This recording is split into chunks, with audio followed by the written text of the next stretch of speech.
Welcome back to PA's Nightmare Wednesdays. As always, welcome travelers to my realm of nightmares. Allow me to be your personal assistant to my realm. Come in, take a seat, get comfortable, for when you step into my realm, there's no stepping out.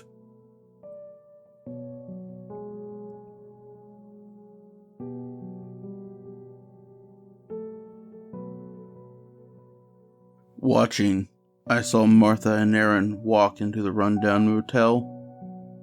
The once white building, now tinged yellow from age, is not complemented by the rust-covered metal railing. This railing is the only thing that separates its occupants from a nasty fall. This place is such a shithole. Having to spend any amount of time in this place makes my skin crawl. I can only imagine what it looks like on the inside. Hours passed by, and the couple had not exited the motel. God damn it. Of course these two would make my life fucking difficult. Sighing, I got up and out of the car. I grabbed my supplies and made my way to the motel, if it could be called that. Stepping foot in the building, calling it that was being nice. The floor was sticky. The building emanated a stench, something akin to semen, piss, and something I can only describe as the way it would smell when a cat took a shit, another cat ate it, and then hacked up a hairball. Sitting at the counter was a greasy teenager with the stereotypical nerd glasses. I mean, this kid was a walking cliche, pockmarks and all. His voice even made you want to punch him in the face. "Can I help you, sir? You don't seem like our, normal clientele," the kid said in a nasally tone. God, I mean, if I could, I would shoot him. But this is not why I was here. I am looking for a couple that came in here a few hours ago. "Sir, you know I can't give you that information." Listen, I am being polite here. We both know what goes on here, and you can tell me what I want to know, or I can just call the cops. He is my son. I just want to make sure he and his wife are safe. I put on best "I'm a concerned father" act while slapping a $50 bill on the desk. "Please," I begged. "Look, mister, I could get fired if I tell you where they are, but I need to go into the back room. Please be gone when I get back," he said as he pushed a logbook over to me with all of tonight's check-ins. Room 213. Should have guessed his lucky number. Leaving, I made my way outside, the cool spring air refreshing after the pungent odor my nostrils were assaulted with. Heading for the metal staircase. Fuck, even the staircase so rusted? I put my hand on the railing, and of course, it was sticky. I was just praying that it was not bodily fluids. Yuck. Please, God. Getting up the stairs into the room, it occurred to me that I'd never grabbed the key. Here's to hoping the door is unlocked, I grimly thought to myself. Grabbing the door handle, jackpot, it's unlocked. Opening the door, I was once again assaulted by a smell that would make most men get sick and abandon their objective. However, I needed to do this, so I slowly walked into the dark room, and nothing could be heard at first. The longer I listened, the more I could hear the slow, rhythmic breathing of two people that were fast asleep, probably sleeping off whatever poison they had injected into their veins. Turning the light on, full well knowing it would not wake them up. Fuck, at this point, a herd of stampeding elephants wouldn't wake them up. I spoke to myself. Examining the room, God, what a bunch of animals. Bottles and needles were everywhere. It makes sense. They have been here for weeks. It took me a while to find them. Time to take you home, son, I whispered in his ear as I brushed his hair out of his eyes. Lifting him off the bed and taking him down to my vehicle, I put him in the back seat. Then I did the same with his wife. However, I was not quite so gentle with her. Leaning against the vehicle, I was breathing heavy. The cool night air felt good on my sweaty skin. I may still be in remarkable shape for a man my age, but even for me, carrying two strung-out junkies that barely weigh $120 down a flight of stairs took a toll on me. Getting into the vehicle, turning the radio to my favorite station, a pastor was doing a sermon on the sons of the Bible and how God made Abraham almost sacrifice his son on the altar as proof of his devotion. Then, moving on to the prodigal son, and how the father's love outweighed the wrong his son had done. How upon the return of his son, he clothed him, held a feast for him, and welcomed him back with open arms. The drive took a few hours. I drove on, listening to the radio to keep me awake.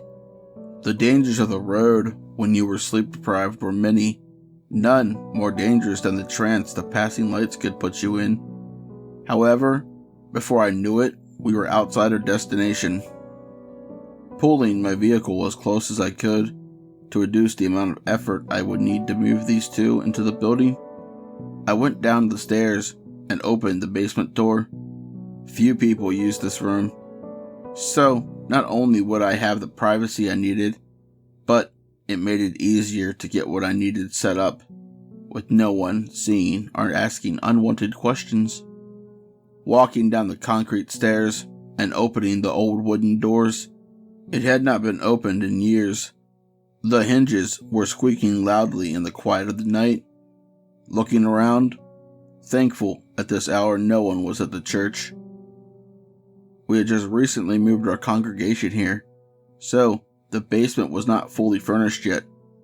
We were planning on pouring the concrete for the floor this week, which was perfect if I was being honest. The strong, earthy smell from the dirt, the vegetation growing on the wall, was pleasant after the motel.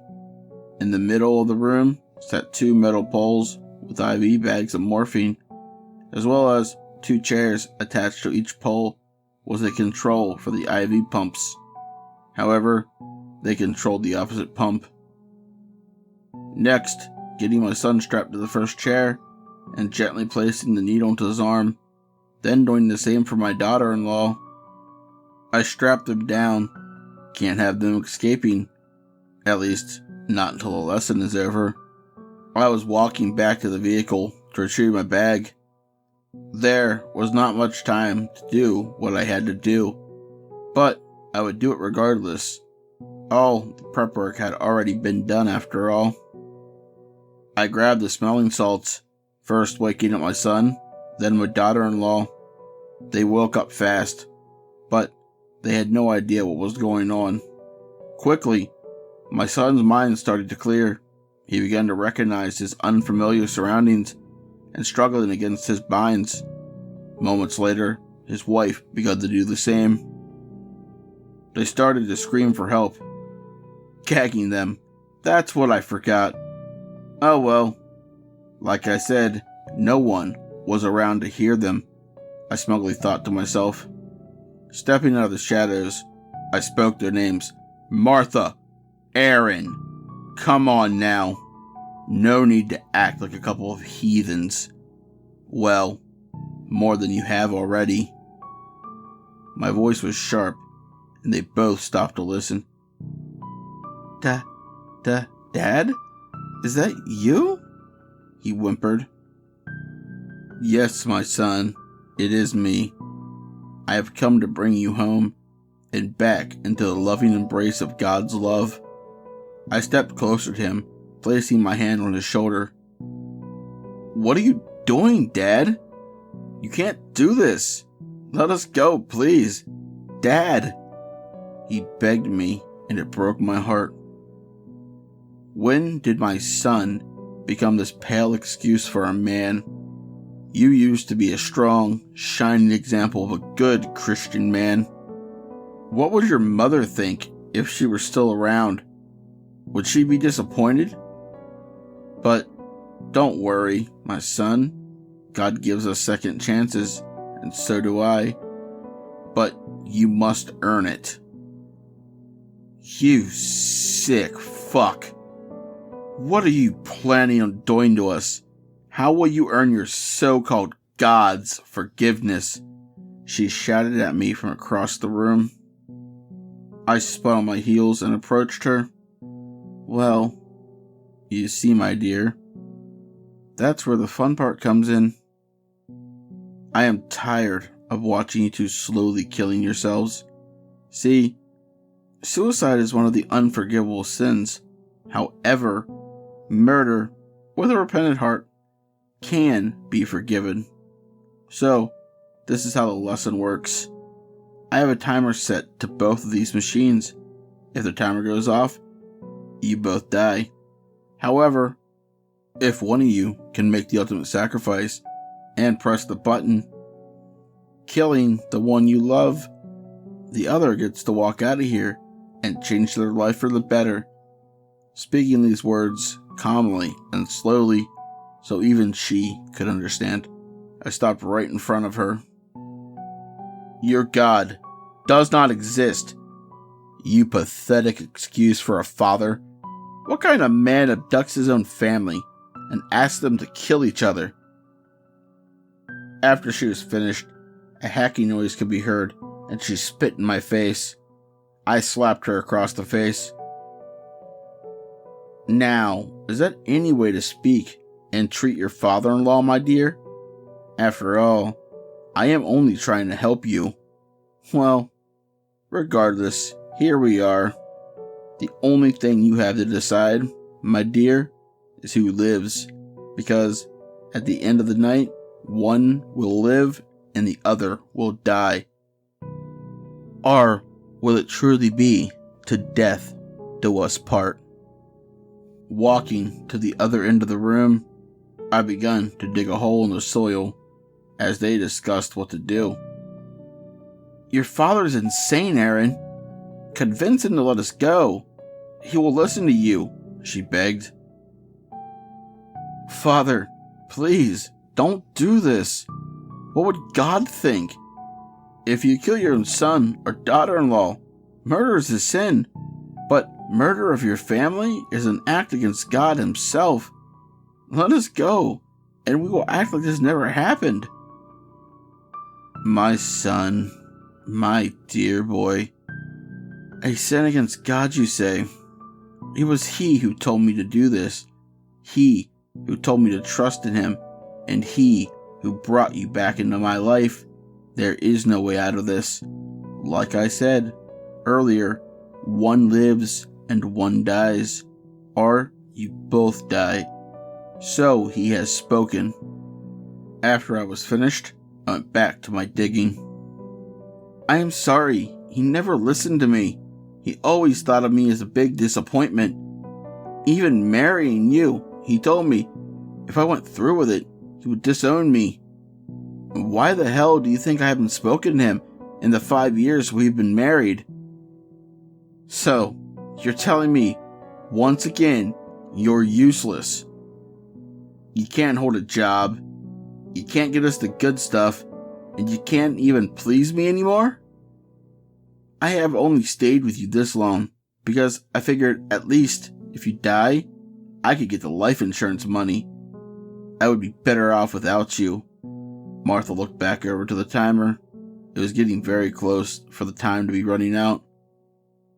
I will not die for you. I love you, sure, but I love living more. I would say I'm sorry, but at the end of the day, it would be nice to be free from you. She grabbed the switch and pressed the button. The machine came to life, and the sound of the medication being pumped through the IV could be heard. However, Much to her horror, it was not her husband's bag that started to empty itself, but hers, struggling against her binds. But it was to no avail. Moments later, the morphine was entering her system, and she faded quickly. Just like that, she was gone. Walking over to my son, I spoke to him softly. "See, son, just like when God spared Abraham's son on the mountaintop, he spared you. Just like the prodigal son, you can now come back home and regain what is yours by birthright. Our God is a merciful God, as long as you come back with a repentant heart, cutting him free and removing the IV from his arm, embracing him in a hug. Welcome home, my son." "Dad, how the fuck did you know I would not press that button?" he said angrily at me. "Son, I had faith in God. With just a little faith, you could move a mountain. And besides, if you had pressed the button, it would have just killed her. You were always meant to live." Sadly, had she just had a little faith and let the clock run out, she would have lived. Oh well, let's get her into the hole, my son. It is time for you to start your new life. After we were finished burying her body, I drove my son to the rehab facility. The police did come by, looking for Martha shortly after. It didn't take much to lead them to believe she just skipped town, leaving her husband behind. She was a druggie, and everyone knows they do odd things after all. But I'd like to visit the basement often to give thanks to her for her sacrifice and finally giving me my boy back.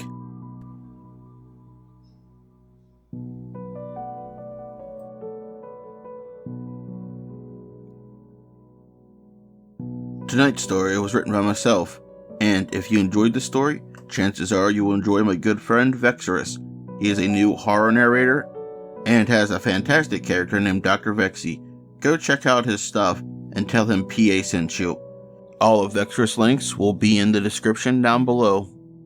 And remember, travelers, once you step into my realm, there's no stepping out.